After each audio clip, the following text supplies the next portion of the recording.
أجمعين على أمور الدنيا والدين والصلاة والسلام على المبعوث رحمة للعالمين نبينا وحبيبنا وقدوتنا محمد بن عبد الله وعلى آله وصحبه ومن سار على نهجه واهتدى بهديه واستنى بسنته إلى يوم الدين أما بعد. Yang dihormati Al-Fadhil Ustaz Zahir, Al-Fadhil Tuan Imam Besar dan semua para imam, muslimin dan muslimat, para pelajar sekalian, Assalamualaikum warahmatullahi wabarakatuh.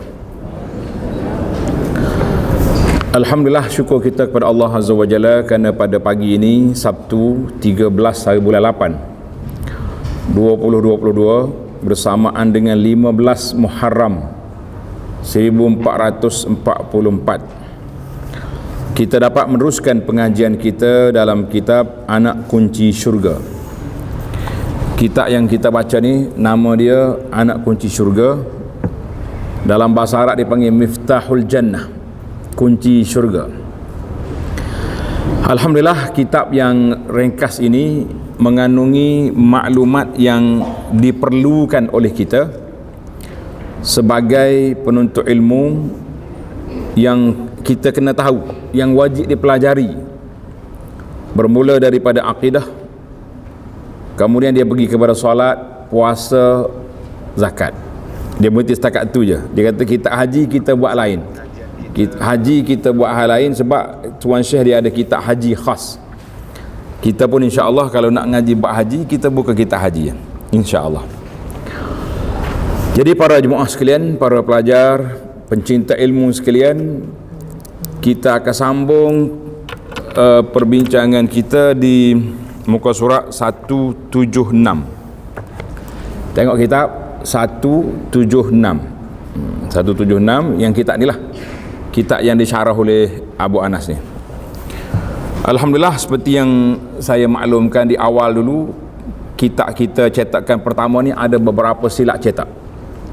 Bagi jemaah yang baru beli kitab, ni baru dapat, cuba tengok di muka surat awal lagi tu, silap cetak yang besar, muka surat dia tulis pendahuluan. Cuba tengok di pendahuluan, muka surat berapa tu, X akhir dua kali tu. Nampak dia muka di pendahuluan tu yang ada kitab.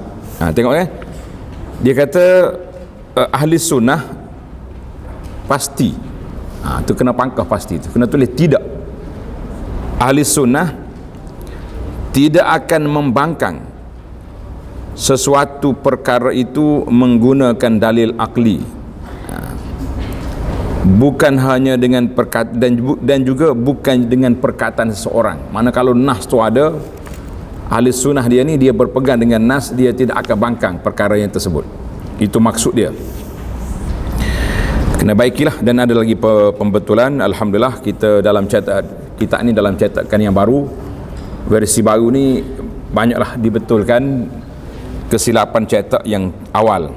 Biasalah, atas dunia ni tak ada kitab yang sempurna selain daripada Al-Quranul Karim. Yang lain-lain itu perlu kepada kawalan dan juga perlu kepada murajaah. Dalam bahasa Arab dia panggil murajaah. Dalam bahasa kita kata kawalan ataupun segala perkara yang berkaitan dengan dia lah. Alhamdulillah. Jadi para pelajar sekalian, kita akan masuk dalam bab kita ni, bab muka surat 176, bab solat sunat. Nama dia solat sunat ataupun dia panggil solatut tatawwu'. Tulis ikut bahasa Arab, solatut tatawwu'. Apa makna solatut tatawwu'? Maknanya solat sunat. Mudah ya, solatut tatawwu' tu solat sunat lah. Jadi kita nak solat sunat. Jadi kita belajar ilmu tentang solat sunat. Kita kata alhamdulillah para jemaah sekalian, mudah-mudahan ada manfaatnya untuk menambahkan semangat kita untuk beribadat. Semangat kita untuk beribadat. Apabila kita belajar, Di antara doa yang kita belajar, yang kita baca pada waktu pagi, apa doa dia? Ikut sekali, kita kira berdoa pagi ni. Allahumma inni as'aluka ilman nafi'a wa rizqan tayyiba wa amalan mutaqabbala. Allahumma inni as'aluka ilman nafi'a wa rizqan tayyiba wa amalan mutaqabbala.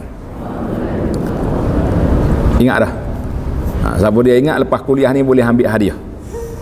Hadiahnya ingat doa pada waktu pagi. Jadi doa kita ni mustahak. Besar sangat kedudukan dia, sebab bila kita berdoa, ya Allah berilah kepada aku ilmu yang bermanfaat. Kita minta ilmu yang bermanfaat. Ilmu tak bermanfaat, belajar banyak tak beramal, itu tanda ilmu tak bermanfaat. Kita tak mahu, kita nak ilmu kita bermanfaat. Yang kedua, kita minta Allah Ta'ala anugerahkan kepada kita rizqan tayyibah, rezeki yang baik. Rezeki yang baik itu sudah pastinya halal, dan dia punya kapasiti ataupun banyak mana kita serah kepada Allah Azza wa Jalla. Sebab Tuhan tahu kalau dia beri banyak ni, orang ni tawaduk, dia boleh kontrol diri dia, boleh kawal nafsu dia. Tapi kalau aku bagi banyak lagi mungkin dia jadi takabur. Na'udzubillah, kita tak mau. Kita ada harta, kita jadi manusia takabur, akhir sekali kita menjadi teman korun, na'udzubillah, dalam neraka. Yang kita minta. Kemudian yang kita minta yang ketiga, amalan mutaqabbalah. Semua amalan yang kita buat, amalan baik kita ni, kita nak Allah Ta'ala kabulkan. Kalau kita buat banyak-banyak Tuhan tak kabul, rugi kita kan? Kita buat amalan dah banyak tapi Tuhan tak kabul, maka kita itu satu kerugian yang cukup besar. Jadi untuk menambahkan kepahaman kita lagi, ada risalah yang dibagi tu, tajuk dia solat sunat. Solat sunat. Dalam risalah itu ada huraian secara ringkas, insya-Allah. Baik para pelajar sekalian, muslimin dan juga muslimat, pencinta ilmu sekalian, kita tengok muka surat 176. Tajuk dia sembahyang sunat. Sembahyang sunat ini dalam bahasa Arab dia panggil solatut tatawwu'. Boleh tulis solat at-tatawwu', maknanya solat yang dibuat secara sukarela. Itu makna tatawwu'. Tatawwu' itu makna apa? Makna sukarela. Sebab apa sukarela? Sebab kita nak buat. Kalau tak buat tak berdosa, tidak ada paksaan. Maknanya itu yang dikatakan perkara yang sunat dalam bab fiqh. Dia berbeza dengan yang fardu, yang wajib. Yang wajib siapa dia tak buat berdosa. Buat dapat pahala. Ini istilah yang digunakan. Perkara yang wajib buat dapat pahala, kalau tak buat berdosa. Dosa yang wajib. Yang sunat, buat dapat pahala, tak buat jawab kuat sikit, nak bagi hadiah ni. Alhamdulillah. Ni setengah, kalau dalam kitab fiqh betul lah. Buat dapat pahala, tak buat tak berdosa. Ataupun setengah bahasa, tak buat tak ada apa-apa. Kita kata macam mana? Betul lah tak ada apa-apa dari sudut dosanya. Tapi kita sebagai hamba Allah, solat sunat inilah, amalan sunat inilah yang membezakan di antara kita sesama kita. Tulis dia punya kata-kata, amalan sunat menjadi pembeza di antara kita sesama kita. Kita ni jaga dah solat fardu, tapi solat sunat banyak tak banyak? Oh, saya dengan dia ni kamcing, kata orang tak, rapat sangat-sangat, pergi masjid sama-sama. Tapi yang seorang ni pergi masuk masjid pakai duduk. Yang seorang lagi masuk masjid solat sunat, bermula dengan sunat tahiyatul masjid contohnya, ataupun dia panggil sunat qabliyah. Sama tak sama dua orang ni? Tak akan sama. Mana boleh sama? Kalau sama, kita kata tak adil lah. Saya dua-dua ni pergi sekali satu kereta, tapi yang ni solat sunat, ini tak solat. Maka di situlah para ulama buat analisa bahawa amalan sunat membezakan di antara kita sesama kita. Sekarang ni kita nak naik darjat tinggi ke darjat rendah? Nak darjat tinggi, banyakkan solat sunat, banyakkan amalan sunat, insya-Allah darjatnya tinggi. Itu dia panggil solat tatawwu'. Maknanya at-tatawwu' ni bermakna az-ziyadatu ala ma wajaba bihaqqil Islam. Solat sunat yang solat yang kita buat dengan sukarela, suka hati kita yang kita buat, tidak ada paksaan. Kalau tak buat pun tidak dikira berdosa. Itu dia panggil solat amalan yang sunat, kita kata alhamdulillah. Jadi kita akan buat. Baik para jemaah sekalian, masa kita terhad, tak boleh sarah panjang. Alhamdulillah. Yang pentingnya kita pergi kepada kategori solat sunat. Anwa'u salawati tatawwu'. Solat sunat itu ada dua kategori. Kategori yang pertama, solat sunat dilakukan secara berjamaah. Solat sunat yang dibuat secara berjamaah. Solat sunat secara berjamaah. Yang kedua, solat sunat tidak berjamaah. Jadi kita kena ambil lah. Apa dia solat sunat yang disunatkan berjamaah? Yang pertama, tengok dalam kitab kita ni, dia panggil solat 2 hari raya. Solat 2 hari raya ni kita berjamaah, bahkan dituntut berjamaah. Bahkan semua orang Islam diminta supaya menghadiri salatul Aid. Salatul Aid. Cuma tempat kita sekarang ni tak jadi satu fenomena. Yang pergi solat hari rayanya siapa dia? Orang-orang yang boleh solat je. Sedangkan Nabi SAW menganjurkan solat hari raya ni di mana? Di tanah lapang. Sebab apa? Sebab Nabi kata bawa semua, hatta al-huyyat, wanita haid pun bawa juga, supaya dia dapat menghadiri majlis ilmu, dia dapat menghadiri perhimpunan orang ramai. Maka kita mengatakan itu satu nikmat. Yang kedua, solat 2 gerhana. Tambahlah nombor 2 tu, gerhana bulan dan matahari. Ini dalam bahasa kita mengaji kitab ni dia panggil dhabit. Dhabit tak makna apa? Dhabit tu makna kita kena tanda apa yang kita baca. 2, 4. Yang ketiga, solat istisqa, solat minta hujan. Yang ni juga sunat. Sunat kita berapa? Berjamaah. Satu lagi tambahan dia kata, solat sunatut tarawih. Solat sunat tarawih.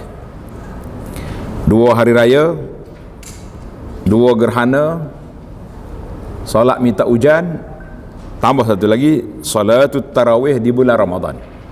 Solat tarawih bulan Ramadan tu pakej dia semua sekali lah. Maknanya qiyam Ramadan diizinkan, disyariatkan untuk berjamaah. Qiyam Ramadan disunatkan berjamaah. Jelaslah kepada kita, ini solat sunat yang disunatkan berjamaah. Habis kalau yang tak ada senarai ni tak sunat berjamaah. Cuma mungkin kita boleh buat sekali-sekala untuk nak mengajar orang, nak mendidik orang. Tapi jangan jadi berkala. Ada setengah kita ni jadi berkala. Solat sunat ni berkala. Mana acara tetap dia, mingguan, setiap hari Jumaat, setiap malam Jumaat. Kita kata tak boleh, dia tak ada senarai. Itu dia panggil solat sunat yang berjamaah. Maka satu lagi, pembahagian yang kedua solat sunat juga dia panggil solatut tatawwu'. Tatawwu' al-mutlaq, solat sunat mutlak. Solat sunat mutlak ni kita kira solat sunat. Kerja kita nak solat sunat di luar waktu larangan. Boleh kita solat sunat berapa rakaat? Tak ada. Sehingga Nabi sebut dalam hadis, salatul laili masna masna. Solat malam itu 2 rakaat, 2 rakaat. Berapa rakaat? Setari tak subuh, solat je. Bila dekat nak subuh, witir, tamatkan solat. Kalau kita baca dalam cerita orang-orang dulu, sampai 1000 rakaat satu malam, kita pun tak tahu macam mana dia solat 1,000 rakaat. Sebab satu malam ni, solat malam ni dia bermula daripada solat Isya, lepas Isya sampai subuh. Lepas Isya sehingga subuh lebih kurang dalam 8 jam. 8 jam kali dengan 60 minit jadi berapa minit ada satu malam? Mana ahli matematik berapa? 440 minit. Jadi kalau orang itu solat 1000 minit, jadi satu rakaat setengah minit. Jadi kita fikir sini lah, logik kata logik, dia kata itu masalah karamat, itu cerita lain, itu di luar daripada bidang kita. Yang kita naknya, kita bercakap dari sudut logik, munasabah, biar orang dengar tu dia boleh fikir.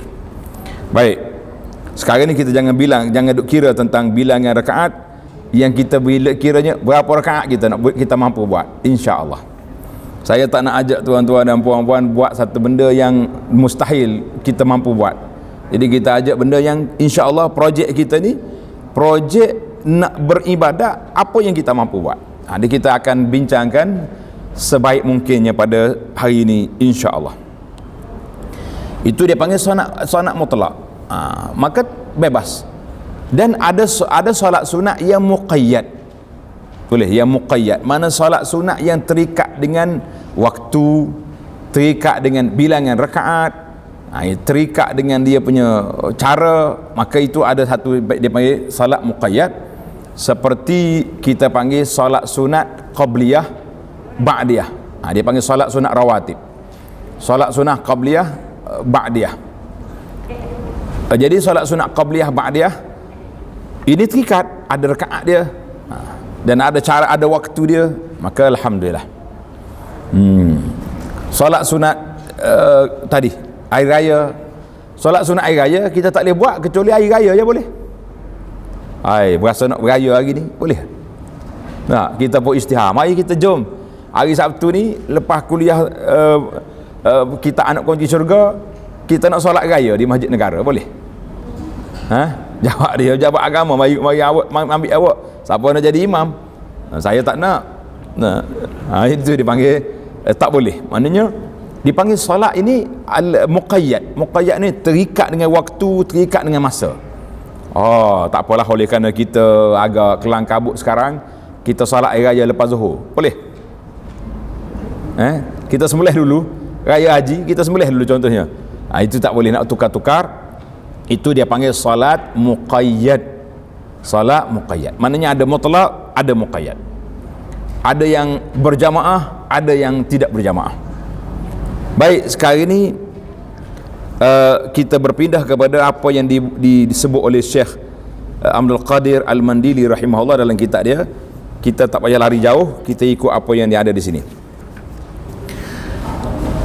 Kategori yang kedua, pembahagian daripada yang secara berjamaah, tak berjamaah. Solat yang tidak dilakukan secara berjamaah, maknanya kita solat individu, seorang-seorang. Itu dia panggil solat seorang-seorang. Tuan Syekh kita rahimahullahu ta'ala, dia mulakan dengan solat ar-ratibah. Dia panggil solat sunat rawatib. Apa dia makna rawatib? Tanda. Hari ni semua tulis baik-baik, sebab hadiah banyak ni. Kita memang takut tak habis hadiah ni. Solat sunat rawatib, tulis definisi dia. Tengok di buku cetakan baru ni, dia ada catatan kan, ada kosong tu. Itu memang untuk menulis. Dia kata ar-rawatib, solat sunat rawatib ini iaitulah solat-solat sunat kana Rasulullah salat yusalliha. Nabi kita lakukan dia, dan dia jaga solat sunat ni. Nabi tak tinggal. Au yuraghib, ataupun Nabi kita galakkan dengan pahala-pahala yang begitu besar, pahala-pahala pulangan yang begitu besar, sehingga Al-Faqih Abu Anah menamakan solat ini dengan projek mega mampu milik. Hari ni kita nak projek mega ke tak mau? Nak? InsyaAllah. Kalau setakat angguk saja tak jadi. Kena test tengok cukup rakaat, cukup bilangan ke tidak. Yuraghib, mana Nabi kita salat menggalakkannya bersama dengan salat fardu. Qabliyah tu makna sebelum, ba'diyah mana selepas. Kita kena ingatlah, dia panggil qabliyah, ba'diyah, sebelum dan selepas. Jadi kita pun akan terikat dengan amalan yang kita buat ni, insya-Allah. Jangan malah lah, insya-Allah. Sekarang ni kalau orang tanya kita, apa gak makna solat rawatib? Siapa dia boleh jawab? Sila. Lagi? Tu hak hafal lama dah, tu hak hari ni. Hak dalam kuliah kita ni tadi kita sebut. Boleh tambah tak? Siapa boleh tambah?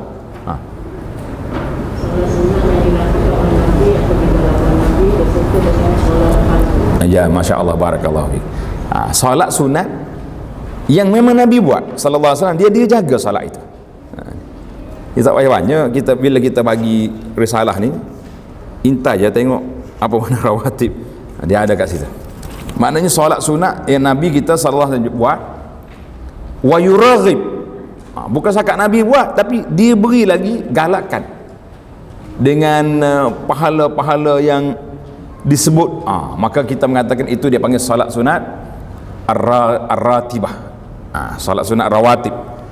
Cuma kita sini saya rasa ada salah faham, sebab dia tukar solat sunat rawatib dengan imam rawatib. Betul tak? Apa beza imam rawatib dengan solat sunat rawatib? Yang muslim tak jawab lagi. Apa beza imam rawatib dengan solat sunat rawatib? Apa beza?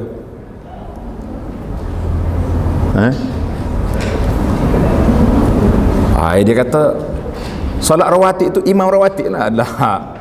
Itu imam rawatib, maknanya bahasa Melayu. Bahasa Melayu ni banyak dia guna rawatib. Imam rawatib ni maksudnya imam yang tetap.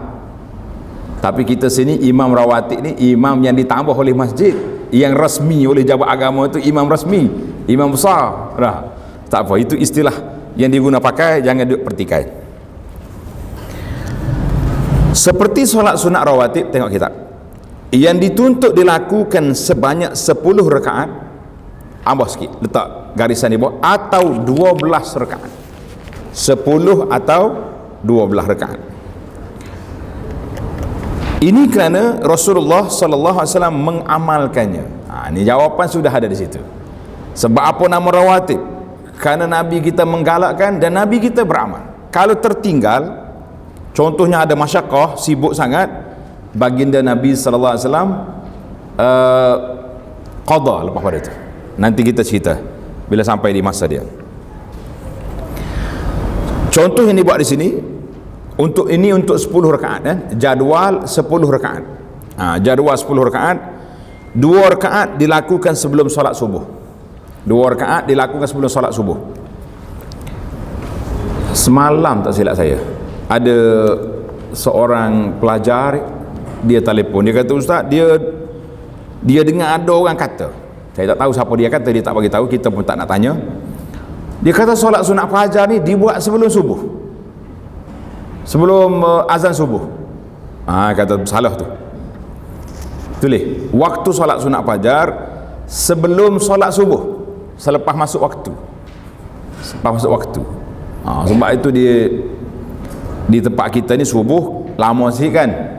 Ada 15 minit, ditunggu 15 minit. Kalau di Mekah setengah jam. Sebab dia nak bagi peluang orang solat sunat tu, sayang kepada solat sunat. Baik. Yang kedua, 2 rakaat dilakukan sebelum zuhur, letak seteruk, atau 4 boleh.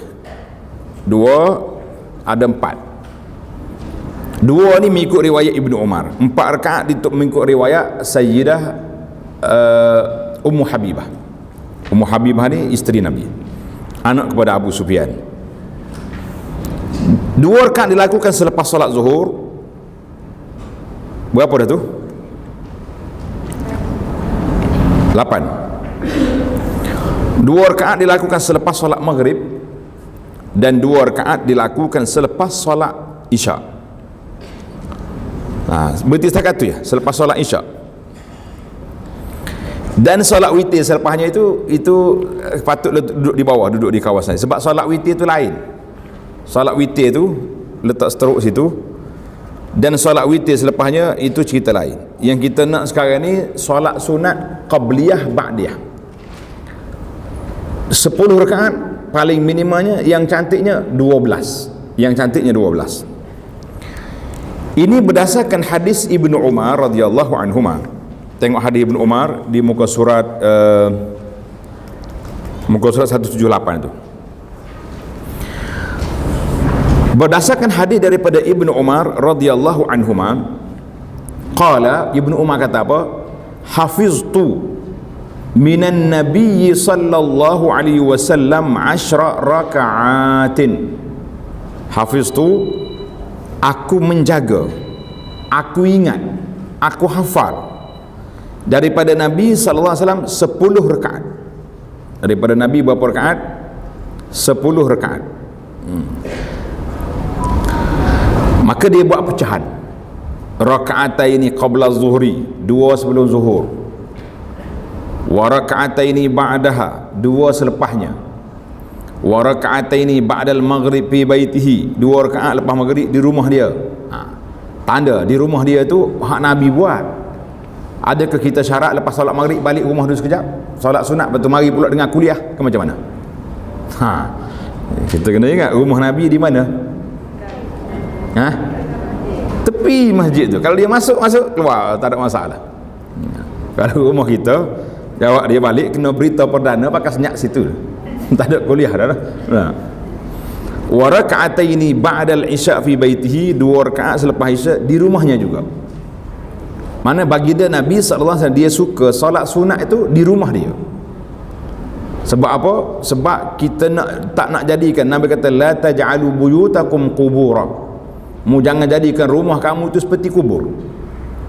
Maka di sini para ulama mengatakan afdalnya solat sunat itu kita buat di rumah. Kalau kita mampu, tapi kalau suasana yang tidak orang panggil tak kondusif lah, nak balik tu pakai tak mari dah, maka tidak ada halangan untuk kita solat di masjid. Wa raka'ataini qabla salati subhi. Ini jelas ni. Riwayat ni jelas. 2 rakaat sebelum solat subuh. Bukannya sebelum masuk waktu subuh. Di dalam jemaah kita ramai-ramai ni, adakah dengar orang kata macam tu? 2 rakaat subuh ni mana sebelum azan? Ada dengar? Tak dengar? Mujur tak dengar. Tapi yang tanya saya tu dari mana? Kita pun tak siasat dia. Dia masyarakat ni cerita selingan dia payah sunnah. Kalau dia nak tanya kita, dia nak bercakap kita, dia tanya, siapa ni? Saya lah. Saya lah. Siapa ni? Murid ustaz. Saya kata macam mana murid mana tahu nama? Kalau kita bila berinteraksi dalam suasana yang tidak berdepan, kena maklumkan siapa kita. Sebab tu dah di antara yang kita rasa letih juga, nasib baiklah Covid ni tak lama. Kalau kita mengajar mazhab Zoom ni, pelajar-pelajar kita dia tak nak buka dia punya kamera. Jadi kita duk cakap seorang, duk tengok ke skrin ni, cakap seorang lah kita tengok atas kan, orang lain tengok kenapa ustaz duk tengok atas, duk tengok ni. Akhir sekali cakap seorang. Nasib baik tak lebih 2 tahun, kalau tidak ramai pensyarah yang masuk hospital. Hospital jiwa nama dia dah cakap seorang. Jadi kita nak baik jelas daripada kita di sini, raka'ataini qabla salatil fajri, 2 rakaat sebelum solat fajar, artinya ba'dal azan, selepas azan. Itu hadis Ibn Umar ini sahih, diriwayat oleh Imam Bukhari dan juga Muslim. Tapi ada riwayat lain, undur balik ke belakang, tengok di nota 177 tu, hadis an Ummi Habibah. Tengok dalam nota syarah. Namun terdapat dalam riwayat lain menyatakan bahawa solat sunat rawatib yang muakkad terdapat 12 rakaat. 12 rakaat. Ditambah 2 rakaat sebelum zuhur, ini menjadikan 4 rakaat kesemuanya sebelum zuhur. Berdasarkan hadis yang diriwayat oleh Ummu Habibah, tulis nama dia Ramlah binti Abi Sufyan. Siapa dia kenal Abu Sufyan ni siapa? Siapa dia Abu Sufyan?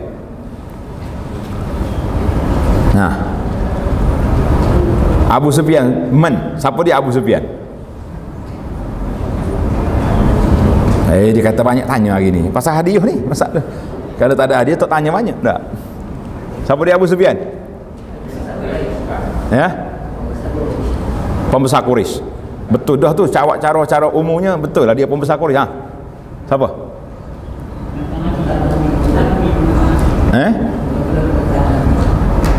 Menentang Nabi 20 tahun. Kemudian masuk Islam, bazar pembukaan Mekah. Lagi? Nak satu lagi fakta. Siapa? Orang lain lah pula banyak nebuk ke tak. Siapa lagi ni Alik ni? Ya? Ha.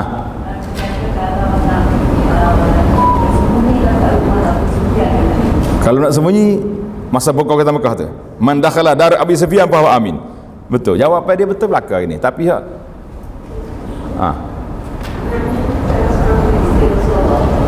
bapak mertua Nabi. Betul juga. Jawab dah tadi. Tapi hak ni back damage lah. Dia kata anak dia isteri Nabi. Yang ni bapak dia mertua Nabi. Betul mana? Siapa yang layak terima hadiah? Itu dia cerita. Jadi dua-dua tu layak, alhamdulillah. Baik. Sebab apa saya tekankan cerita Ummu Habibah ni? Satu, nak suruh fokus supaya para muslimin dan muslimat fokuskan kepada hadis ni dan kenali tuan dia. Ummu Habibah ni masuk Islam sebelum ayah dia masuk Islam.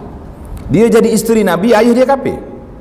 Maknanya orang yang sangat kuat perjuangan berpegang dengan ajaran Islam.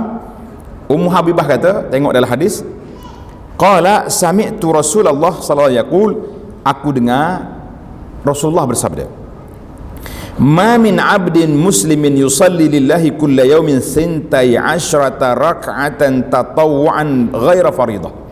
Detail hadis ni.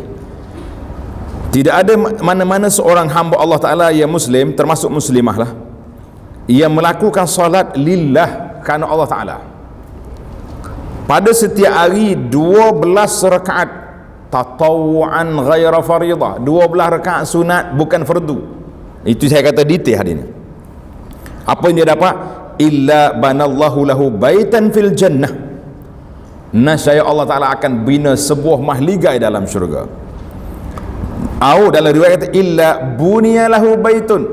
Ini bahasa Arab. Kalau kata bunya baitun fil jannah, maka dibina baginya sebuah rumah dalam syurga. Allahu Akbar. Jadi kita jelaslah kepada kita, siapa dia, Ummu Habibah kata, siapa dia jaga 12 rakaat ini, dia dapat sebuah mahligai dalam syurga. Jadi betul lah saya rasa.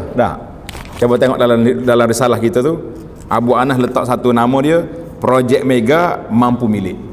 Tepat ke tak tepat? Mahligai baitun fil jannah, rumah dalam syurga. Bukan rumah kita. Kalau kita boleh rumah banglo atas dunia pun tak sebesar. Nabi kata apa dalam hadis, penyangkut baju dalam syurga pun tak sama dengan harga dunia yang ada sekarang. Ini satu rumah yang lengkap, alhamdulillah. Kata di Ummu Habibah, fama barihtu usallihinna ba'du. Dia kata selepas daripada itu aku tak pernah tinggal lagi selepas daripada ini. Tulis tambahan terjemahannya. Ummu Habibah kata, lepas pada aku dengar hadis ni tak pernah aku tinggal. Kecuali waktu dia uzur, itu lainlah, uzur syar'i. Itu kita kena ada klaus lah situ. Jangan pula salah faham, dia pakat solat lah tak. Menariknya riwayat ini daripada rawi yang kedua daripada Ummu Habibah, nama dia Ambasah, adik dia. Dia kata apa? Tak pernah aku tinggal semenjak aku dengar hadis ni daripada Ummu Habibah. Rawi yang keempat juga berkata, tak pernah aku tinggal hadis ini semenjak aku dengar daripada Ambasah. Rawi yang ketiga. Yang keempat pun sama juga. Boleh tak boleh hari ni kita cuba kata? Tak. InsyaAllah kata, kami tidak akan tinggal 12 rakaat ini semenjak kita belajar hadis ni di Masjid Negara. Boleh? Tak derah tu. Kena aku janji hari ni. MOU dia panggil. Aku janji ke apa istilah ahli motivasi ni. Kita sendirilah kata insya-Allah aku tak akan tinggal hadis ni semenjak aku belajar hadis ni daripada Ummu Habibah radhiyallahu anha. Sebab Ummu Habibah cerita sendiri. Dia kata tak pernah aku tinggal semenjak aku dengar daripada Nabi. Mak adik dia pula kata tak pernah aku tinggal semenjak daripada aku dengar daripada Ummu Habibah. Mari rawi yang ketiga, tak pernah aku tinggal. Pak riwayat semua mengatakan tak pernah aku tinggal semenjak aku dengar daripada hadis ini. Kita kata itulah para ulama zaman dulu, ulama salafus salih, bagaimana mereka apabila menerima riwayat-riwayat tentang amalan yang dibuat oleh Nabi sallallahu alaihi wasallam, semuanya membuat aku janji tak mau tinggal. Alhamdulillah. Nak dengar lagi cerita ke nak habis kitab? Dia kata kitab boleh sambung lagi bulan depan tak? InsyaAllah. Kalau tak dengar cerita payah. Kau nak dengar? Nabi sallallahu alaihi wasallam pernah ajar kepada Sayyidina Ali dengan Fatimah zikir belum tidur. Nabi kata apa? Baca subhanallah berapa kali? 3 kali. Alhamdulillah 3. Allahu Akbar 34. 3 tu lepas solat 34 kali. Ali kata apa? Tak pernah aku tinggal semenjak aku dapat ijazah daripada Nabi sallallahu alaihi wasallam bacaan ini. Orang attack Ali, provokasi dia. Dia panggil soalan provokasi.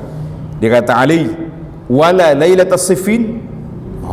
Ali, malam kamu berperang di Siffin dengan Muawiyah tu, mu tengok baca ke tak? Ali kata, wala lailatas Siffin. Malam tu pun aku baca. Subhanallah. Itu menunjukkan sahabat pencinta sunnah. Ini yang dikatakan ahlus sunnah. Ahlus sunnah ni orang yang cinta kepada sunnah Nabi sallallahu alaihi wasallam. Bila dengar hak Nabi, semua pakai berhenti lalu. Ni asyik duk hantar berapa orang dah hantar ni hadis dia panggil hadis sayang ke isteri. Ada tengok tak? Dapat ke hadis ni? Nak dengar ke tak? Nak dengar tapi jangan tulis. Nanti takut dia ambil dah. Ini buat klik juga nak kita. Mana hadis dia ni pula dah? Alah. Dia kata mana-mana isteri dengar ni. Rajin lagi ni. Mana-mana isteri yang beri makan kepada suami dia, buat makanan aja, lebih baik daripada mengerjakan haji dan umrah. Mana senyum Pak Haji? Dia kata balik lepas ni jenuh, punah daya dah lah, sekejap-kejap atas makanan dah haji umrah ni. Itu nampak tanda-tanda hadis palsu itu. Dia panggil apabila melampau sangat dia punya pahala. Mana ada haji sekadar nak pergi buat air ke suami boleh haji umrah nak pula ada. Jadi nampak, jangan duk sebar benda-benda yang kita sebar ni. Kalau amalan yang sahih, yang warid daripada Nabi sallallahu alaihi wasallam, itu yang jadi pegangan kita, jadi amalan kita. Yang belik-belik tak payah. Pandai juga dia panggil scam ke scammer. Scam hak duk buat poster-poster main hadis. Ditulis hadis riwayat Anas lah, riwayat orang tu, riwayat Bukhari. Tak tahu Bukhari pak cik mana, tak tahu. Orang cari dalam sahih Bukhari tak ada. Allah, jadi rupanya riwayat pak cik dia Bukhari. Saya waktu pergi Mekah, orang kata kalau kita pergi niat umrah di Ja'ranah boleh pahala banyak kali. Niat di Ja'ranah, hak dengar, cakap hak dengar ya, tak saya cerita hak betul, tak betul. Siapa dia pergi niat umrah di Ja'ranah boleh pahala berapa kali ganda? Kau tak aja dengar? Tak aja dengar apa dia. 7 kali. Kalau niat di Tan'im sekali. Bunyi dah tu. Hadis ni ustaz sahih ke tidak? Saya duk cari-cari dalam kitab, kalau kok ada. Rupanya kita dapat kesan ini hadis pemandu teksi. Sebab apa jadi hadis pemandu teksi? Pergi Tan'im 5 rial, pergi Ja'ranah 50 rial. Jadi dia pun pergi Ja'ranah boleh 7 kali aja. Pergilah kita Ja'ranah lari. Jangan main hadis pemandu taksi banyak. Baru ni kita cerita hadis penjual tembikai. Dia kata mana-mana wanita yang mengandung makan tembikai, anak dia comel. Jenuh pergi tandah lah ambil ni dah. Asyik dia minum tembikai ya. Itu semua tu hadis penjual. Dia kata hadis-hadis palsu ni dia ikut penjual bazinjan, penjual tomato, dia create hadis tomato, macam-macam ada. Jadi kita tak sah. Kita cari hadis yang sahih untuk kita beramal. Jadi baik, hadis Ummu Habibah berapa rakaat? 12 rakaat. Siapa dia jaga 12 rakaat ini, apa pahala dia dapat? Baitun fil jannah. Tapi ada timbul soalan. Nabi sebut di sini yusalli lillah. Solat kerana Allah. Sekarang ni kita kerana Allah ke kerana baitun fil jannah? Kontra di sini ayat. Macam mana kita nak jawab ni kalau orang attack kita balik? Dia kata awak solat nak syurga, nak baitun fil jannah ke lillahi ta'ala. Macam mana nak jawab? Ha? Lillahi ta'ala. Syurga nak juga? Kau tak nak? Nak je. Macam mana? Adakah tidak kontra? Jawabnya, kita nak syurga sebab Nabi yang tawar, Nabi yang offer. Tapi kita solat itu kerana Allah. Tapi kalau orang lain yang offer, orang yang tak ada authority, tidak authority dalam ni, kita tak boleh pakai, tak boleh terima. Sebab benda ghaib, amrun ghaibi, dia hanya boleh melalui jalan Nabi SAW, jalan wahyu. Jelaslah kita ya. Jadi tak salah lah kita niat nak kalau kita rasa nak jaga 12 rakaat ni semata-mata kerana nak Baitul Jannah, kita kata tidak salah. Sebab yang offer, yang bagi tawaran itu Nabi SAW, bukannya orang lain. Dan kita buat itu kerana apa? Kerana Allah. Kita buat itu kerana Allah. Jadi kerana Allah ni tak perlu tulis, alhamdulillah saya baru selesai je solat duha kerana Allah. Tak perlu tulis? Tak perlu tulis. Yang kita tulis ni dengan tulu ikhlas, kita beri hadiah pada orang, tulu ikhlas. Tapi kalau tak ada kamera, marah juga. Betul tak? Baik, mari kita terus bincang banyak hal lain. Kita masuk hak tajuk kita ni. Empat mana dah pula dah. Hadis ini, hadis Ummu Salamah ini, Ummu Habibah ini diriwayat oleh Imam Muslim. Jadi sesat dah kita MOU kita pagi ni? Sesat ke tidak? Maknanya Ummu Habibah kata apa? Dia tak tinggal lagi solat 12 rakaat ini semenjak dia dengar daripada Nabi SAW. Kita punya MOU kita ini, kita kata insya-Allah kami juga tak akan tinggal semenjak kita belajar hadis ini. Boleh? Kata insya-Allah belakang. Insya-Allah. Dia tu semangat dah tu. Alhamdulillah, bila kita kempen ni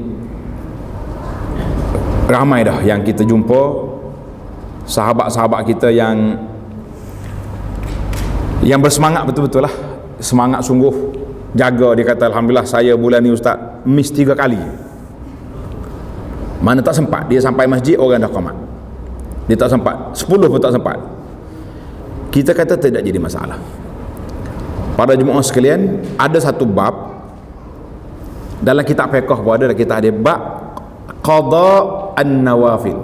Tulis kita bab kita boleh qada solat sunat yang rawatib, boleh qada. Contohnya kita lewat sikit bangun pagi ni, tapi kita nak solat berjamaah di masjid. Kalau solat di rumah kita tak ada masalah kan, kita boleh solat qabliyah, kemudian kita solat subuh. Tapi bila pergi masjid, masjid akan qamat pada waktu dia tak tunggu kita.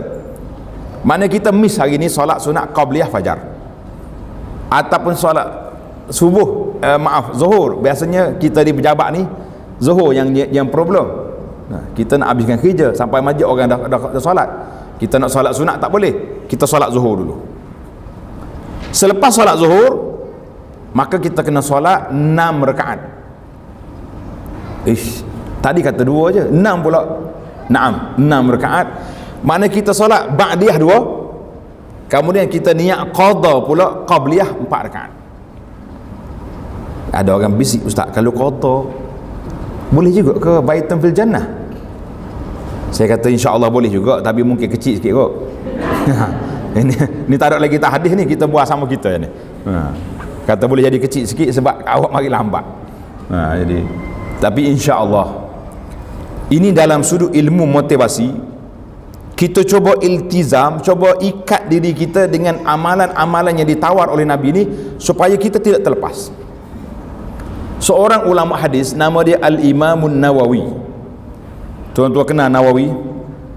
Tokoh ulama hadis, tokoh ulama fiqh dalam mazhab Syafi'i. Dalam mazhab Syafi'i kita bacalah kitab Syafi'i, kalau tak sebut Nawawi itu pincanglah bagi kita. Hebat sangat orangnya rahimahullah. Dia mati umur 45 tahun, tak sempat kahwin. Bukan tak ada orang nak, gila-gila orang nak dengan dia. Dia tak sempat nak kahwin sebab dia tidur atas lengan, bukan tidur atas bantal.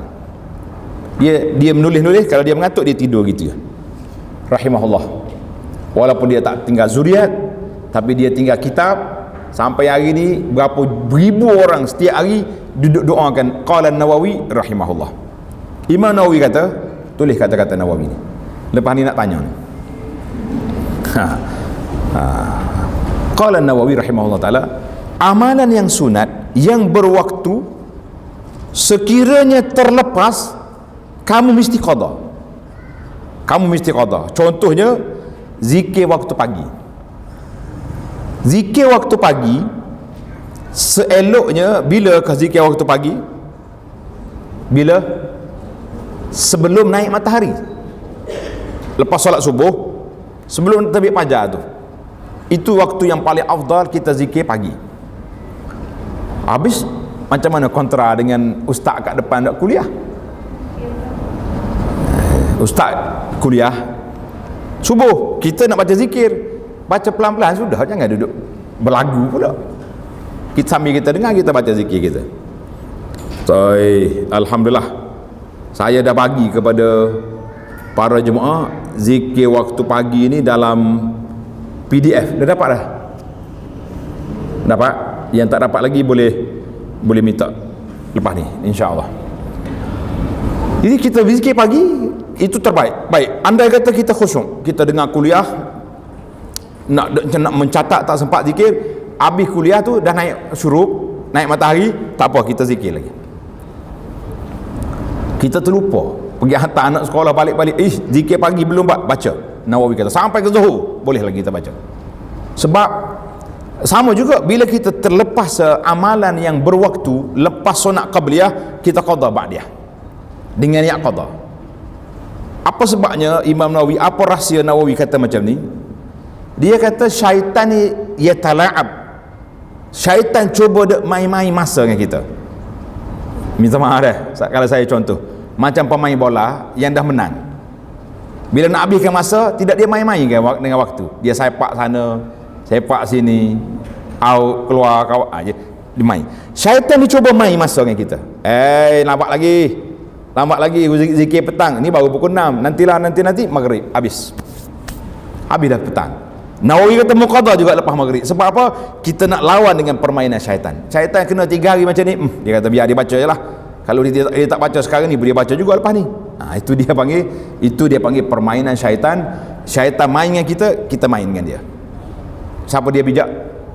Kita bijak ke syaitan bijak? Tak tahu lagi. Tengok dulu. Maka itu kaedah. Tamatlah kita, alhamdulillah. Satu lagi hadis, tengok dia muka surat 178. Sabda Nabi sallallahu alaihi wasallam, "Inna Allah azza wa jalla qad amaddakum bi salatin wa hiya khairul lakum min humrin na'am wa hiya al-witr.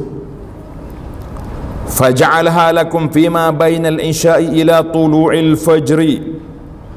Maksudnya sesungguhnya Allah Ta'ala memberi solat kepada kamu yang ia lebih baik bagi kamu daripada unta merah. Kami bertanya, wahai Rasulullah sallallahu alaihi wasallam, apakah solat itu wahai Rasulullah? Sahabat ni dia bertanya. Ini di antara kelebihan ilmu para sahabat, bila dia tak faham dia tanya. Kelebihan kita, kalau tak faham kita tanya ke tidak? Kalau kita tak faham, tanya ke tak? Dia tak tanya, dia ulas sendiri kat belakang. Itu jadi huru-hara, timbul banyak huru-hara di dunia ni. Kita kalau tak faham tanya, dia tak faham tak tanya. Sahabat tanya, solat apa tu Rasulullah? Besar sangat pahala, lebih daripada humurun na'am. Humurun na'am ni dipanggil unta merah. Zaman kita ni unta merah ni lebih kurang kereta apa hak paling mahal dalam dunia ni? Kereta apa? Ferrari? Apa nama? Kereta api? Yang betulnya humrun na'am ni, kita zaman kita hari ni kita boleh terjemahkan macam kereta hak paling mahal sekali tu. Berapa kereta nama ni? Kita baca kereta hak mahal. Sahabat bertanya, solat apa tu Rasulullah?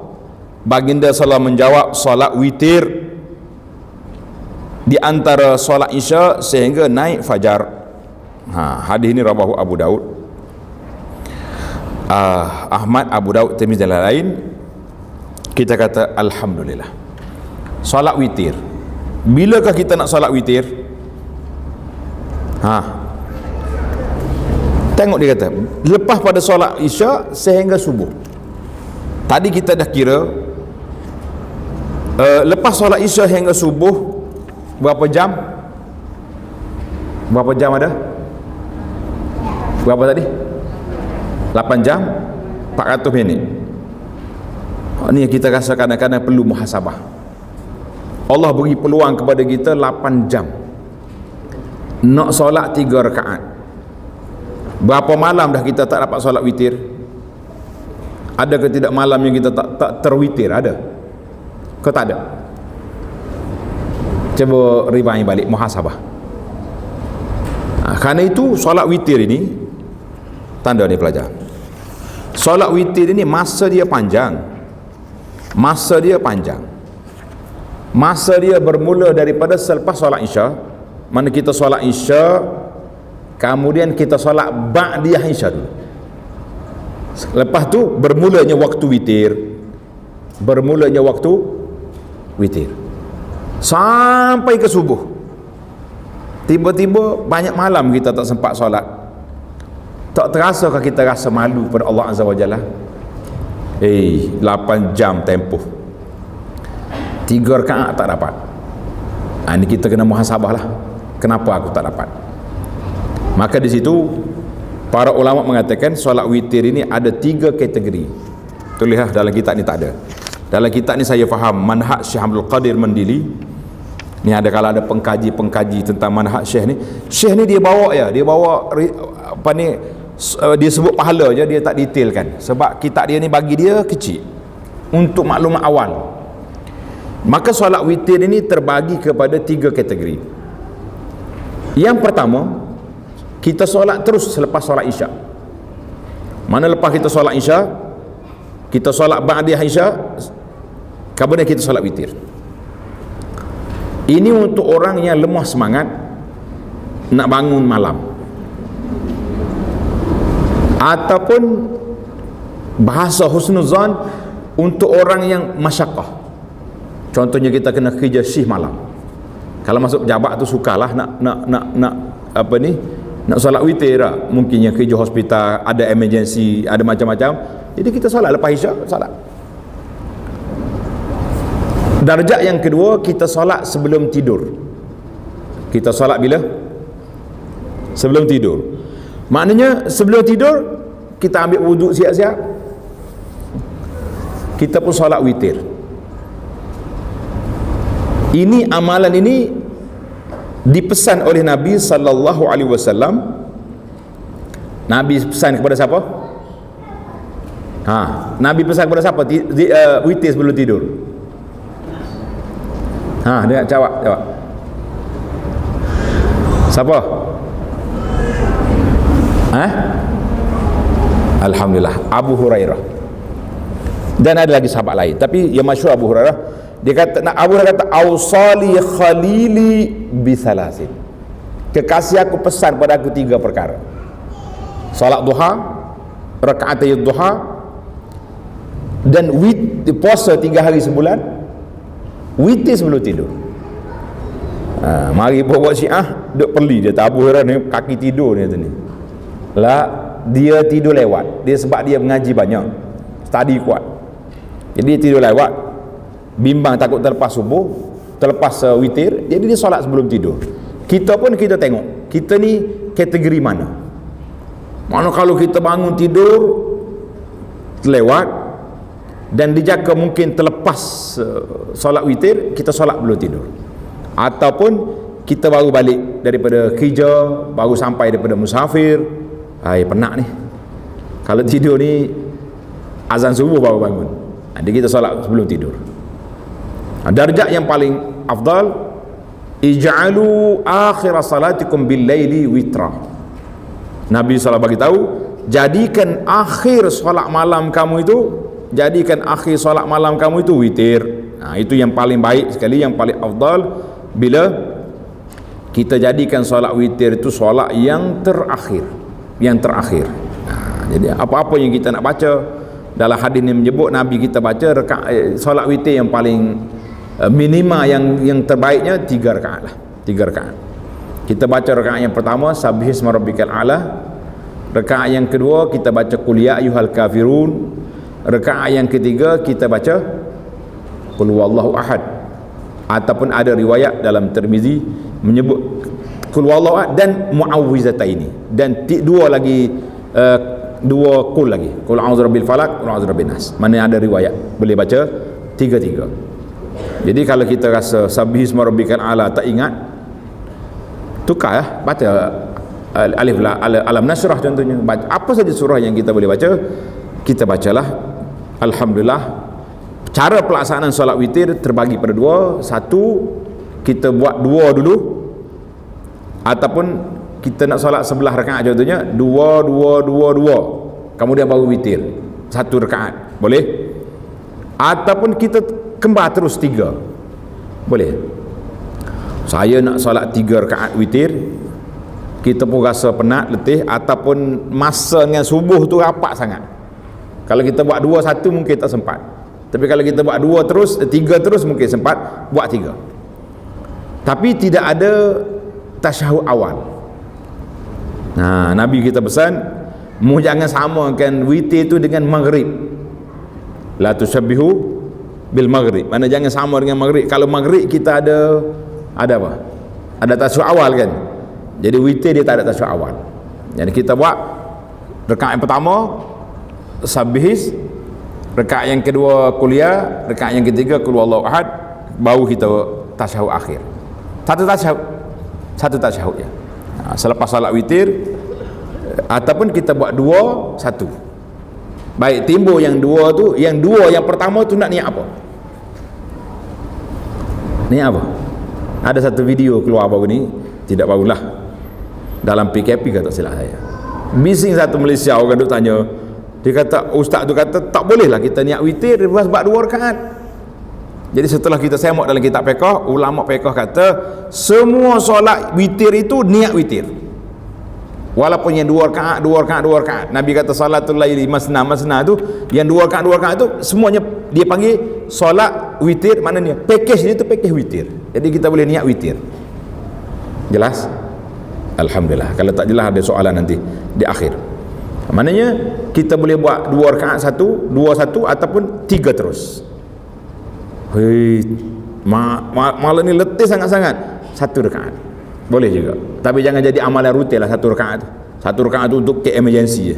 Satu case emergency. Alhamdulillah. Para jemaah sekalian, tamatlah kita bab witir. Sekarang ni kita berpindah kepada solat sunat yang tidak muakkad. Yang muakkad jelas kan? Al-an nantaqil, sekarang ini kita berpindah kepada solat sunat yang tidak muakkad. Jangan salah faham lah, bila kata tak muakkad ni tak payah buat lah. La, kena buat. Cuma darjat dia tidak setinggi darjat yang muakkad. Yang muakkad tadi sampai peringkat kalau terlepas Nabi kita qada. Jadi yang ni digalakkan buat. Apa dia? Yang pertama, ditambah 2 rakaat sebelum fardu zuhur. Mana fardu zuhur tak ada 10, kita tambah 2 lagi. Dia kata hak ni tak muakkad. Tapi dalam kajian kita kepada hadis Ummu Habibah, walaupun ada orang kata idrak kemudarat, tapi para ulama mengatakan tidak. Hadis Ummu Habibah itu yang menyebut 4 rakaat sebelum zuhur itu termasuk dalam muakkad. Jadi kita letaklah, kalau tidak tak jadi package 12 rakaat kita. Tak jadi package 12 rakaat kita. Jadi kita letak 4 rakaat belum zuhur termasuk dalam yang tadi. Ditambah lagi 2 rakaat selepas zuhur. Lepas zuhur pun jadi 4 juga. 2 muakkad, 2 tak muakkad. Sebab ada hadis lain. Ada hadis lain yang kita akan baca nanti, insya-Allah. Tu hadis dia jelas tu. Tengok hadis dia. Tengok hadis dia muka surat sebelah tu. 179. Sabda Nabi sallallahu alaihi wasallam, man hafaza ala 4 raka'atin qabla az-zuhri wa 4 ba'daha haramahu Allahu 'ala an-nar. Sesiapa yang memelihara, menjaga, yakni melakukan solat 4 rakaat sebelum zuhur. Belum zuhur 4 rakaat. Dan 4 rakaat selepasnya, nescaya Allah akan mengharamkan neraka ke atasnya. Hadis ni rawahu Tirmizi wa sahahu, dengan sanad yang sahih.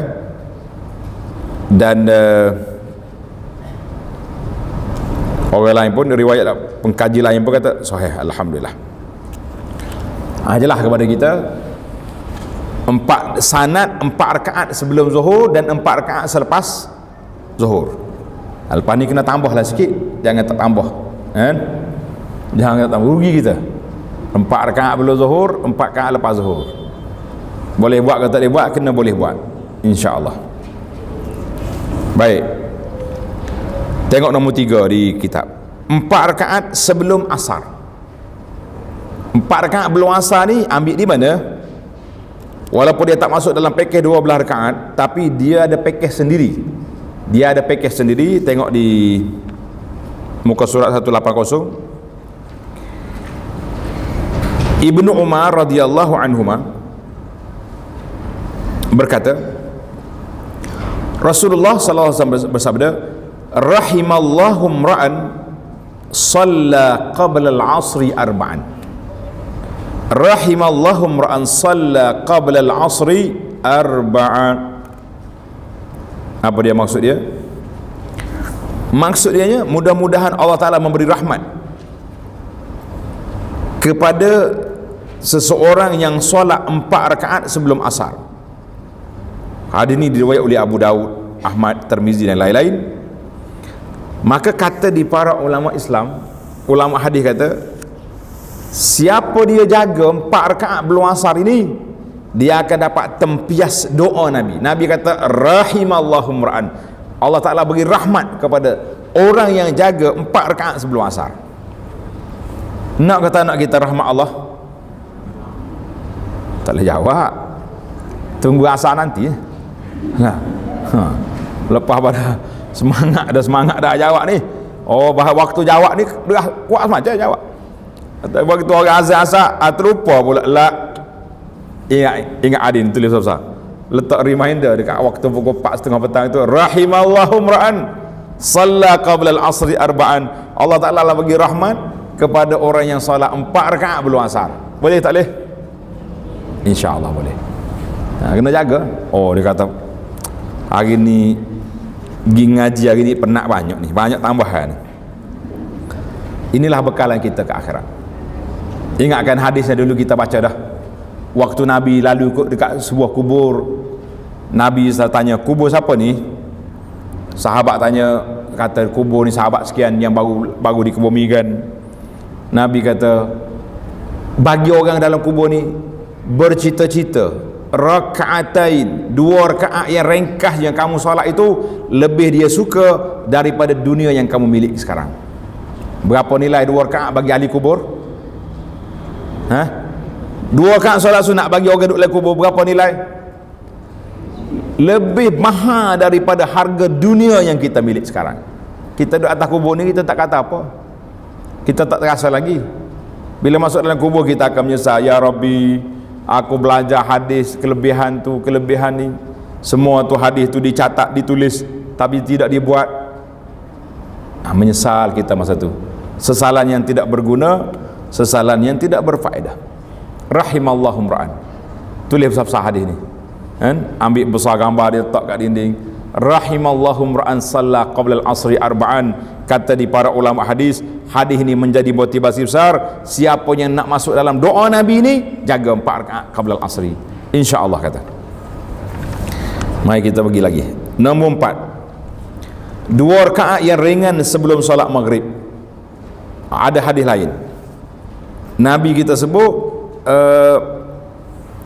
siapa dia nak solat maghrib, siapa dia nak solat baina kulli azani salah, di antara ni tengok hadis dia. Dan hadis direkod oleh Bukhari Muslim, baina kulli azanaini salatun, antara setiap azan dengan iqamat ada solat sunat. Maknanya ada solat sunat yang spesifik dia, seperti solat fajar yang pahala dia begitu besar kan? Nabi sebut dalam pahala yang begitu besar solat sunat fajar. Dan ada solat sunat yang tidak disebut, contohnya solat sunat qabla al-maghrib. Nabi kata liman sya sallu qabla al-maghrib. Nabi kata solatlah sebelum solat maghrib, solatlah liman sya. Nabi kata bagi orang yang nak, maknanya dia tidak tekan sangat, mesti buat. Tapi Nabi kata liman sya, bagi orang nak, dia termasuk dalam solat yang umum. Nabi kata baina kulli azanaini salatun, Di antara azan dengan iqamah itu solat. Di antara azan dan iqamah ada berapa? Ada solat. Alhamdulillah, sesalah kita. Satu lagi. Yang kelima, 2 rakaat sebelum solat fardu isya. 2 rakaat sebelum solat fardu isya. Tamatlah kita solat sunat yang tidak muakkad, rawatib yang ghair muakkad.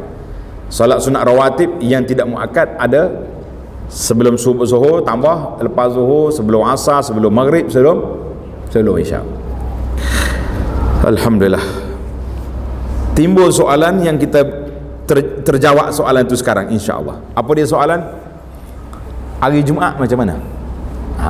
Ni banyak yang ditanya dah. Bagi kita orang muslimin, muslimat, dia tak ada masalah, dia tak pergi solat Jumaat ke masjid negara, solat Jumaat muslimat. Ada sini. Saya jarang. Kita solat kapur kita tu solat sini. Tanya muslimat ni, ketua muslimat dia, solat Jumaat tak di masjid negara, orang muslimat? Tak solat. Penuh dengan orang luar, orang lelaki-lelaki. Baik. Jadi muslimat tak ada masalah. Siapa muslimat nak solat Jumaat, mari ke masjid.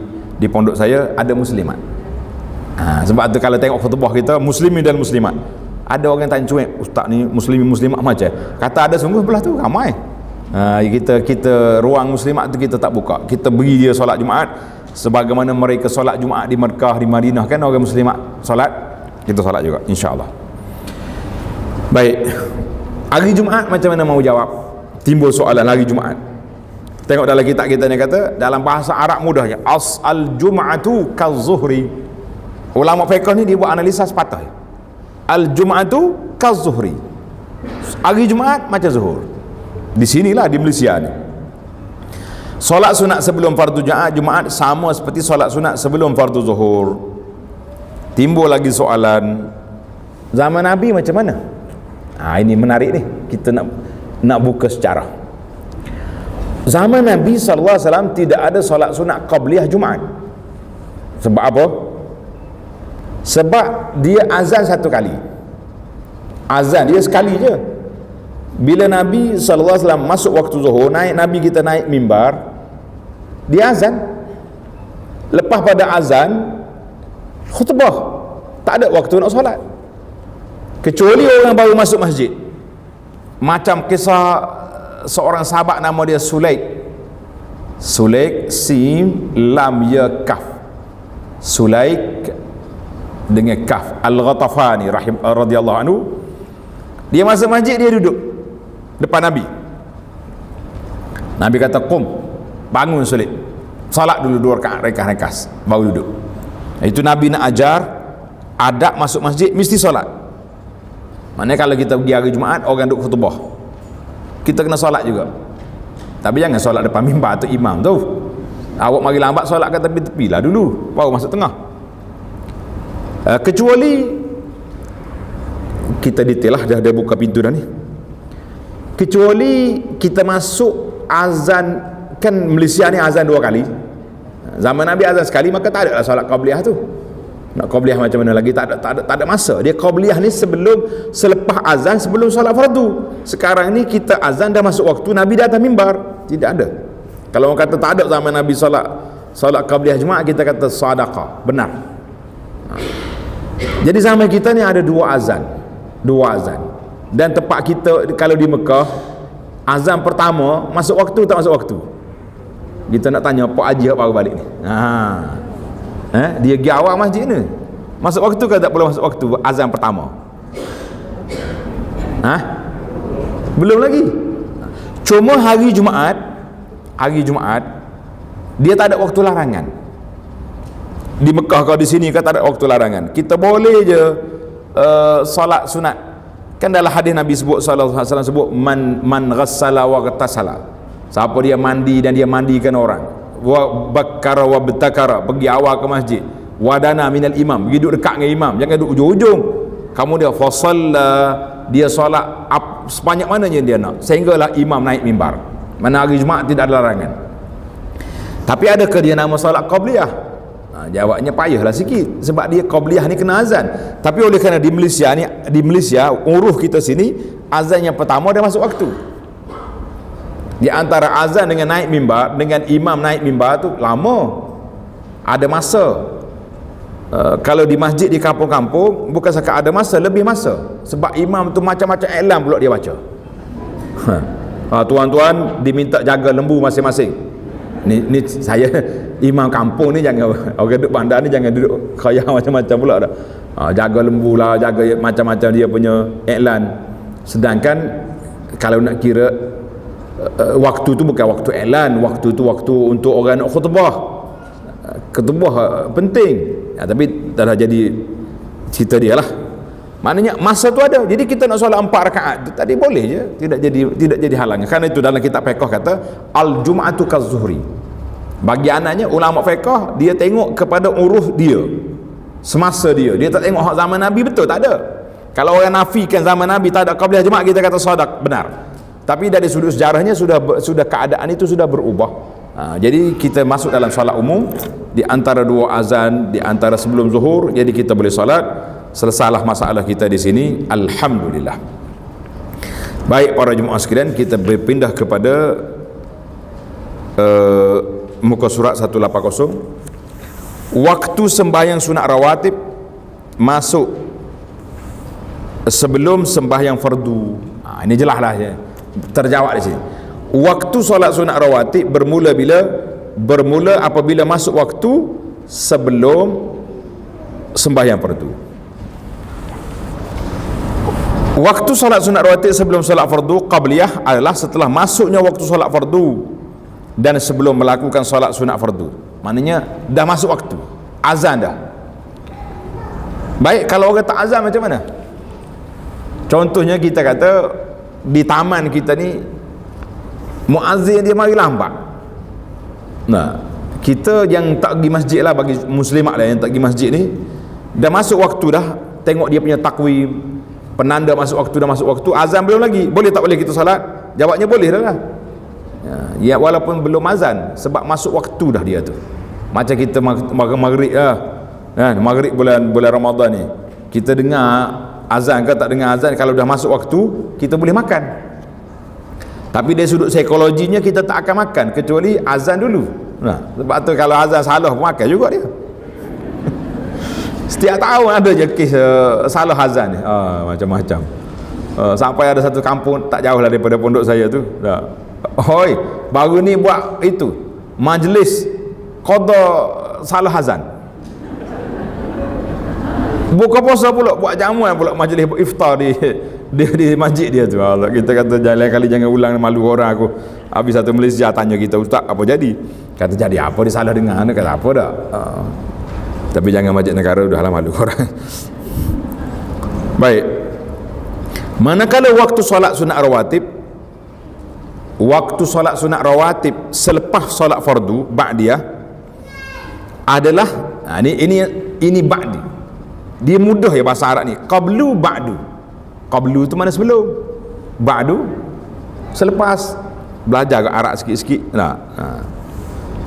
Manakala waktu solat sunat rawatib selepas fardu adalah selepas mendirikan solat fardu tersebut. Bila kita solat dia, bolehlah. Dan berakhir waktu kedua-duanya adalah dengan berakhirnya waktu solat fardu. Tamaklah. Maknanya kalau kita solat ba'diyah zuhur, dah asar, habislah waktu dia. Habis kalau aku tak sempat tadi, saya tak sempat solat tadi, macam mana? Jawabnya boleh di apa? Boleh di qada. Ingatlah, sekali lepas pada ni kita, maknanya kita tak kerugian lah. Walaupun kita tak sempat, kita masih lagi ada ruang untuk qada kan kita punya solat. InsyaAllah bulan ni nampaknya 30/30 mahligai dalam syurga. Dapat tak dapat? Dapatlah, sebab boleh qada kan tadi. Yang tak boleh qada ni siapa? Siapa dia yang tak boleh qada solat? Agak-agaknya siapa? Ya payahlah dia bila tanya soalan tu nampak letih nak jawab. Hak malah ya tak boleh qada ni. Tu masalah kita. Adakah kita masuk dalam kumpulan itu? Tidak, tak. InsyaAllah tak ada. Baik.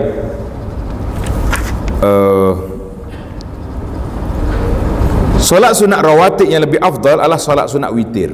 Jadi tuan syekh kita ni solat witir dia masuk dalam rawatib sebab dia termasuk dalam sunat muakkad yang kuat. Nabi kita solat tak tinggal solat witir ni walaupun dalam musafir. Berdasarkan hadis daripada Ibnu Umar yang sudah disebut tadi, dia kata apa? Solat witir dilakukan paling kurang adalah sebanyak 1 rakaat. Dia ulang balik sini. Solat witir paling kurang 1 rakaat dan paling banyak adalah 11 rakaat. Berdasarkan hadis yang direkod oleh Abu Daud dengan sanad yang sahih, man ahabba an yutira bi khamsin falyaf'al. Siapa dia nak solat witir 5 rakaat, buat. Wa man ahabba an yutira bi thalathin falyaf'al. Siapa dia nak buat 3, buat. Wa man ahabba an yutira bi wahidatin falyaf'al. Siapa dia nak solat 1 rakaat, boleh. Mana Nabi kita bagi pilihan. Jadi tadi kita sebut solat witir tadi berapa jenis? Yang kategori yang pertama kita solat witir kita solat witir 1 rakaat ataupun 2 dan 1, 4 dan 1 boleh, ataupun direct 3 rakaat, 5 rakaat, 7 rakaat. Cuma saya bimbang 1 je, takut tak habis sampai subuh. Aku ni 5 ke 6 tambah lagi. Akhir kali berkat orang subuh dia duduk main 5 ke 7 lagi, 6 ke 7 ni dah. Jadi kalau rasa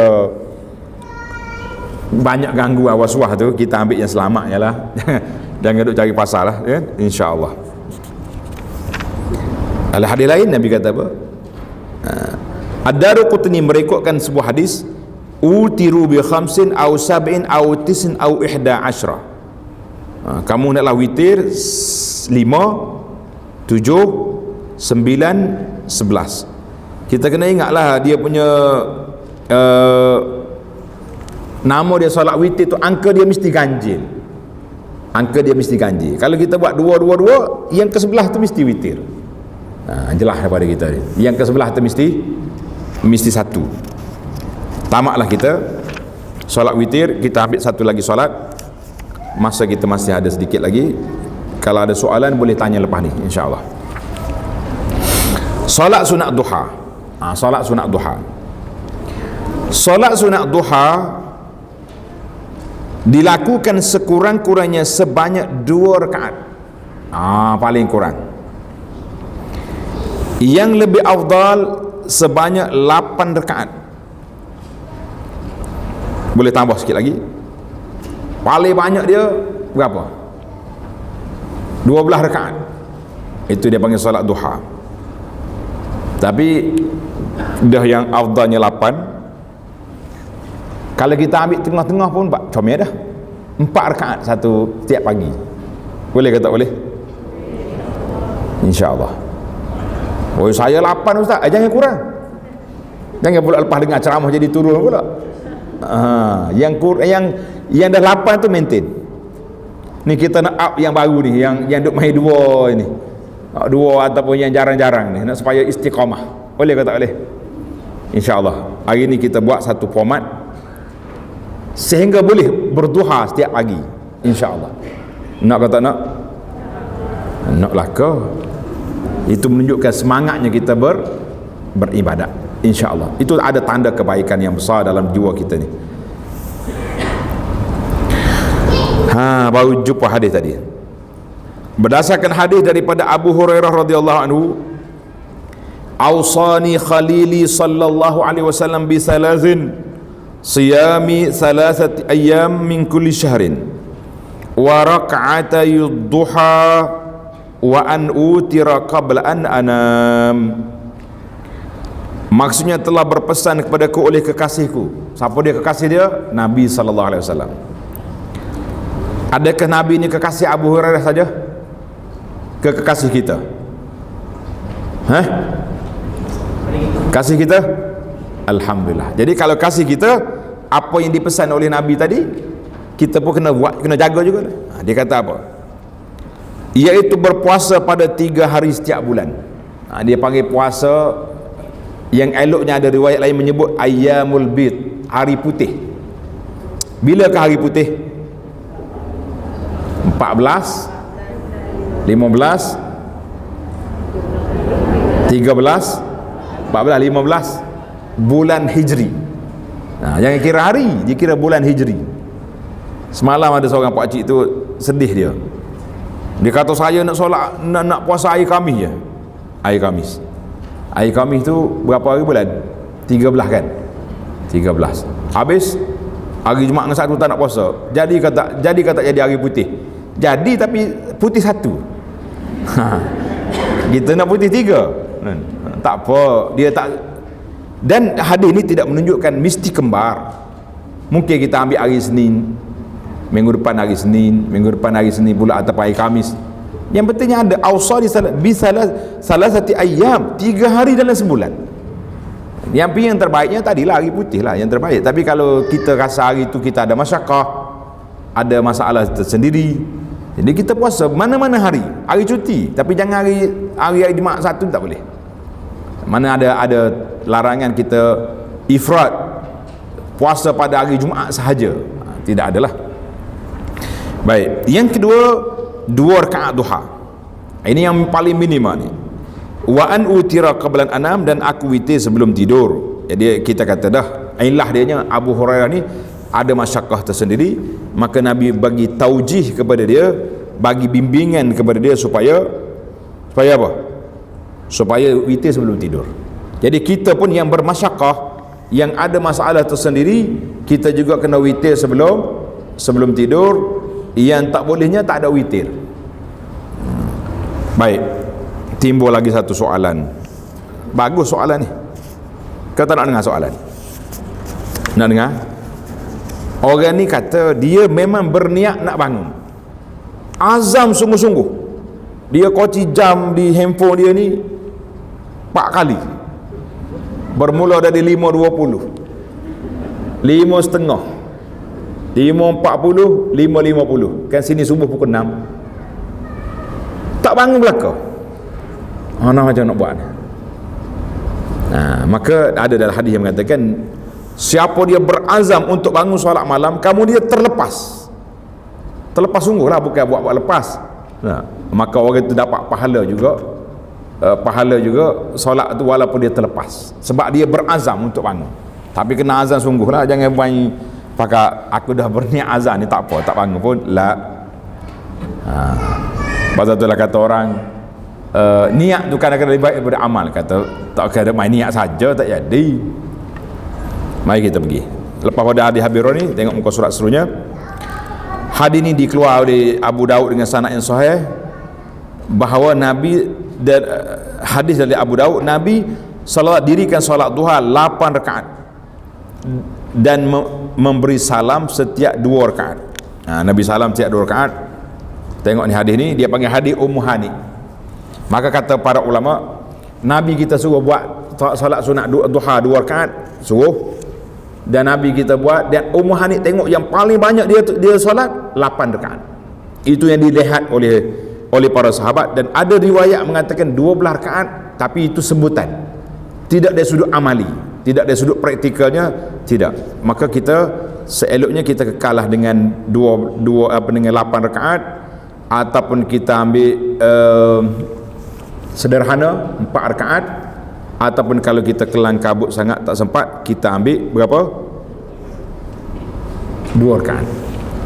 Tengok dalam risalah ni ada satu tambahan lagi solat, dia panggil solat tengok nombor 2, solat duha. Jumpa kertas, yang belum dapat boleh ambil risalah ni, bagi. Solat sunat selepas naik matahari. Solat sunat ba'dal isyraq, ba'da syuruk. Selepas syuruk, biasa di masjid-masjid kita ni ada takwim, dia panggil takwim, ada kalender waktu solat. Kalau dia kata hari ni saya perhati tadi syuruk pukul 7 minit. 7 minit ke berapa tadi? Lebih kurang dah. Jadi kita kena tambah 15 minit. Tambah 15 minit. Tambah 15 minit lagi, kemudian kita pun solat. Tengok di kertas tu. Solat sunat syuruk ataupun isyraq 15 minit paling minima lebih kurang. Mana lepas pada syuruk, tanda tu tambah 15 minit. Solat ini disebut juga dengan nama permulaan solat duha. Permulaan solat duha. Dalam hadis Nabi SAW, sesiapa yang mengerjakan solat subuh secara berjamaah, solat subuh berjamaah, kemudian lalu dia duduk berzikir, baca Quran ke, dengar kuliah ke, termasuklah tu zikir. Kalau bercakap sikit-sikit pun tak apa, tapi jangan mengumpat orang, tak boleh. Dia tak ada mengumpat zaman kita ini. Zaman kita ini ada mengumpat ke tak ada? Siapa dia yang ngajar pergi tukar mengumpat jadi membawang? Siapa dia punya cara? Ni kita nak cari juga ni, syaitan mana yang mari kacau orang ni supaya tak jadi mengumpat, jadi membawang. Itu kacau punya tu. Kita jangan tukar istilah syar'i, jangan tukar. WhatsApp ke kawan-kawan, petang ni jam 5.30 petang, majlis mengumpat di kafe mana-mana, siapa nak ikut mari. Ni majlis membawa, bawa okey lah, gila sedap. Tulis mengumpat, senang lah. Kita baca pun, puas hati, nak gimana mengumpat. Sedap kata tak, pergi mengumpat dia tu, jadi buat dia. Nak pergi mengumpat, mana ada? Membawa. Dan tak habis cerita kita. Tengok kitab, tengok risalah. Jadi dia duduk berzikir sehingga terbit matahari dan tambah 15 minit tadi. Kemudian dia solat 2 rakaat. Maka dia akan mendapat pahala seperti pahala haji dan umrah yang sempurna, yang sempurna, yang sempurna 3 kali. Hadis ini rawahu Tirmizi. Dan sanad dia ada perbezaan ulama. Ada yang mengatakan sanad dia baik, ada yang mengatakan sanad dia dhaif. Jadi kita kena bagi tahu dua-dua lah. Tetapi kalau kita terima yang kata baik, contohnya dalam Sahih At-Tirmizi menyebut sedemikian. Jadi bila kita tunggu selepas solat subuh, kita tunggu sampai waktu ni kita pun solat, kita dapat pahala haji dan umrah. Pahala bagi makan suami tadi, bagi makan, pahala lain dapat pahala haji umrah, tak nak, bukan cerita ni. Maka solat apa yang kita nak solat tu? Itu soalan dia. Jawabnya itu ada ulama beza pandangan. Dalam fiqh kita ni, fiqh Syafi'i kata solat isyraq. Ada ulama lain, antaranya Ibnu Abbas radhiyallahu anhuma, dia kata itu permulaan solat duha. Jadi kalau kita, contohnya kita sekarang kita keluar daripada rumah 7.30 kan, mana kita ambil wuduk siap-siap, tunggu masuk waktu, kita solat 2 rakaat baru pergi kerja kalau sempat lah. Kalau tak sempat juga, macam nak buat, ambil wuduk siap sampai masuk pejabat, lepas kita pancekak sekejap, masuk dalam pejabat, solat je 2 rakaat, tak sudut panjang-panjang. Bacaan dia pun bukannya panjang, bacaan dia bismillah al-fatihah, cukup lah tu. Kalau nak tambah lagi, baca kuliah, baca qul huwallah, sudah memadai. Bolehlah dapat solat duha setiap hari insya-Allah. Manakala sama ada kita solat belum turun rumah ataupun solat bila sampai di pejabat, lepas pada tu jangan pula waktu orang ramai berdiri di depan pejabat angkat tulisan rehat solat duha. La. Kamu waktu masuk pejabat itu bukan lagi hak kita, waktu itu waktu untuk orang ramai. Kecuali orang tak ada. Kita pejabat kita ni pejabat relax nama dia, tak ada orang mari. Jadi bolehlah kita nak solat. Tak ada beribadat waktu kerja, tapi boleh kita celah, nak kita tandah boleh. Macam mana kita buat.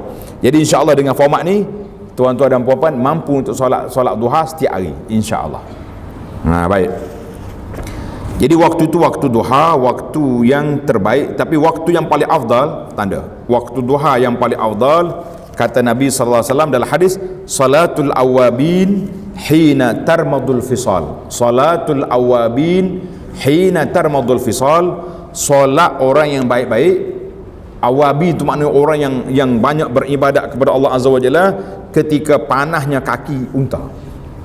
Anak unta panah, dia bangun dah cari teduh. Mana dalam pukul 9, pukul 10 pagi, tak usah kira udara Malaysia ni sampai pukul 12 tak panas-panas kalau kena hari hujan.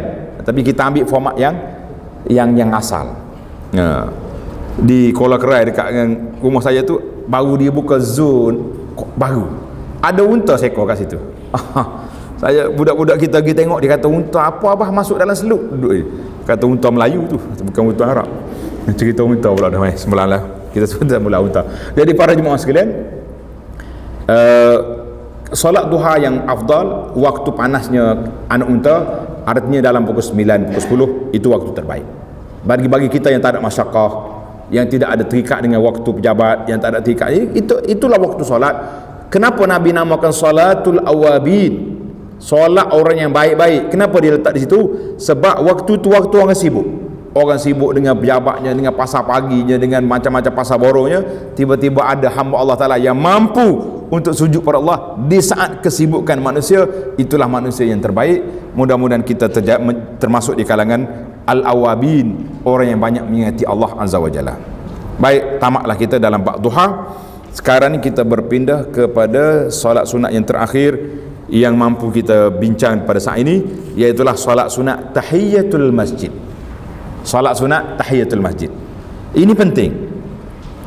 Solat sunat tahiyatul masjid dilakukan bagi mereka yang masuk ke dalam masjid dan didirikan sebanyak 2 rakaat dengan 1 salam. Solat tahiyatul masjid 2 rakaat aja. Saya nak buat 4, tak ada, 2 yang ada.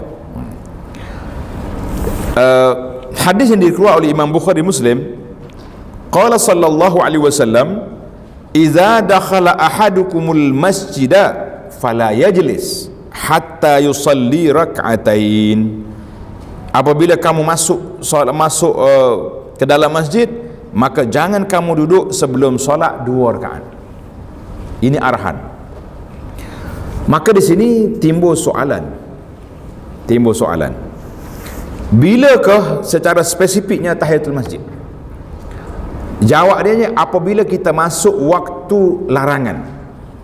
Waktu larangan, lepas solat subuh, selepas solat asar, maka kita masuk, kita niat tahiyatul masjid. Sebab solat tahiyatul masjid dia panggil solat bersebab. Solat bersebab. Sebab dia apa? Apa dia sebab? Masuk masjid. Ilah dia masuk masjid, maka tidak ada larangan. Baik, sekarang ni saya masuk masjid pukul 10 pagi. Pukul 10 pagi ni waktu apa? Waktu duha. Saya nak solat tahiyatul masjid ke nak solat duha? Khilaf dah lah tu, bunyi berdengung dah. Jawab, angkat tangan jawab. Hadiah berjalan. Cepat. Tahiyatul masjid.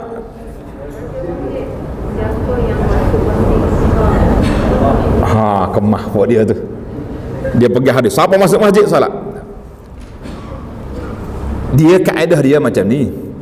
Tujuan dianya supaya bila kita masuk masjid, penghormatan kepada masjid itu dengan melakukan solat. Apa-apa solat saja. Bila kita masuk pukul 10 pagi, kita solat duha terus, tak payah tahiyatul masjid. Tahiyatul masjid secara automatik telah terlaksana dengan kita melakukan solat duha. Jadi kita 2 rakaat yang pertama itu duha, 2 rakaat yang kedua pun duha juga. Habis tahiyatul masjid di mana? Dalam duha tu sudah ada tahiyatul masjid. Wadah. Ini ramai keliru ni. Baik, saya masuk orang dah azan. Orang dah azan solat. Azan zuhur, azan asar, azan maghrib. Apa saya nak solat? Tahiyatul masjid ke qabliyah? Pandai dah. Satu dah jawab. Tak ada khilaf dah. Qabliyah. Kenapa tolak tahiyatul masjid? Ya? Dah masuk waktu. Baik, saya masuk awal ke masjid, pukul 6.30 masuk mari dah. Kita nak solat apa? Tahiyatul masjid. Sebab apa? Waktu-waktu larangan. Yang kedua, belum ada waktu azan, maka kita tahiyatul masjid. Fungsi tahiyatul masjid itu tidak ada salah satu waktu masuk masjid kecuali adanya solat. Tidak ada, setiap kali masuk masjid mesti ada solat. Kecuali kita masuk orang dah qamat, tak ada lah. Tahiyatul masjid secara automatik. Yang pentingnya tahiyatul masjid itu maknanya menghormati solat, menghormati masjid.